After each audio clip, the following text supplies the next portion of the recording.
Tepat 1 tahun lalu, tanggal 15 Juni tahun 2022, Presiden Republik Indonesia Joko Widodo melantik Hadi Cahyanto sebagai Menteri Agraria dan Tata Ruang Kepala Badan Pertanahan Nasional, dan Raja Juli Antoni sebagai Wakil Menteri Agraria dan Tata Ruang Wakil Kepala Badan Pertanahan Nasional.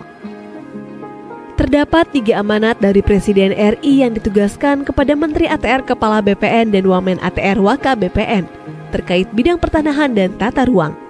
Antara lain, percepatan pendaftaran tanah sistematis lengkap, penyelesaian sengketa dan konflik pertanahan, termasuk pemberantasan mafia tanah, serta dukungan terhadap pembangunan Ibu Kota Negara Nusantara.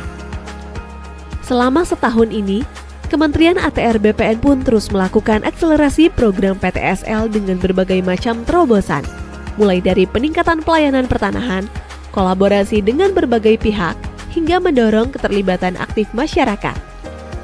Atas hasil dari kerja keras tersebut, selama 1 tahun ini, dari program PTSL berhasil mendaftarkan 6.616.664 bidang tanah di seluruh Indonesia, di mana 5.409.693 bidang tanah telah bersertifikat. Mengingat betapa pentingnya manfaat memiliki sertifikat tanah, selain sebagai legalitas hukum atas kepemilikan yang sah, sertifikat tanah juga dapat mengurangi potensi terjadinya sengketa atau konflik pertanahan, serta membuka akses permodalan untuk peningkatan ekonomi masyarakat.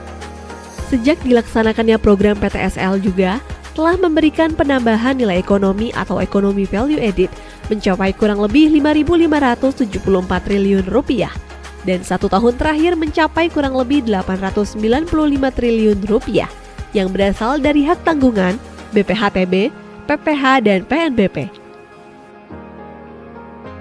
Sebelum adanya program PTSL, pada tahun 2017, jumlah bidang tanah yang baru tercapai hanya mencapai 46 juta bidang tanah. Dari estimasi 126 juta bidang tanah yang ada di Indonesia. Kalau dihitung rata-rata setiap tahunnya, BPN hanya mendaftarkan 500.000 bidang tanah.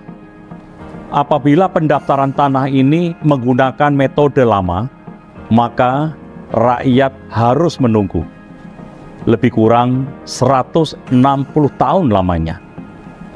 Berkat program PTSL yang saat ini tercatat jumlah bidang tanah yang telah terdaftar sebanyak 103,1 juta bidang tanah dan 85,8 juta bidang tanah telah bersertifikat. Percepatan program PTSL dimulai dengan menggerakkan partisipasi masyarakat untuk berperan aktif dalam menyiapkan berkas pertanahan secara mandiri. Hal itu berguna untuk membantu petugas pengumpul data pertanahan.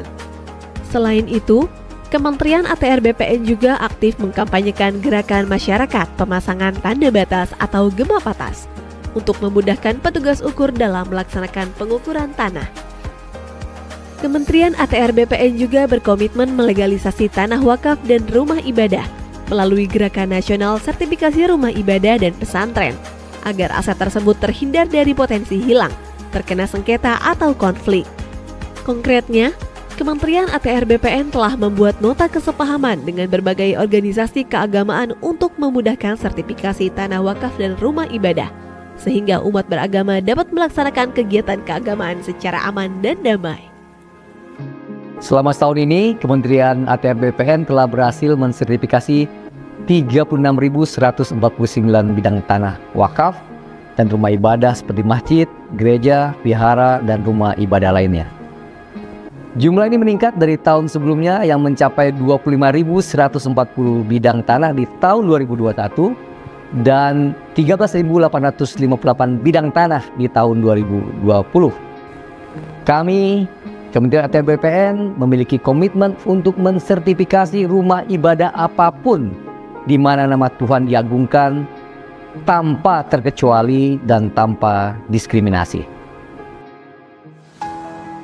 Kementerian ATR BPN juga mendorong percepatan sertifikasi aset-aset BMN, BMD, BUMN, dan BUMD.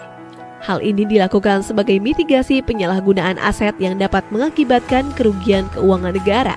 Dalam 1 tahun, Kementerian ATR BPN telah menyelamatkan aset-aset negara melalui program sertifikasi tanah-tanah aset dengan estimasi nilai mencapai kurang lebih 643,9 triliun rupiah. Kementerian ATR BPN telah menargetkan pada tahun 2025 seluruh bidang tanah dapat terdaftar. Tujuannya agar mewujudkan Indonesia lengkap di mana seluruh bidang tanah telah terdaftar dan terpetakan. No gap, no overlap.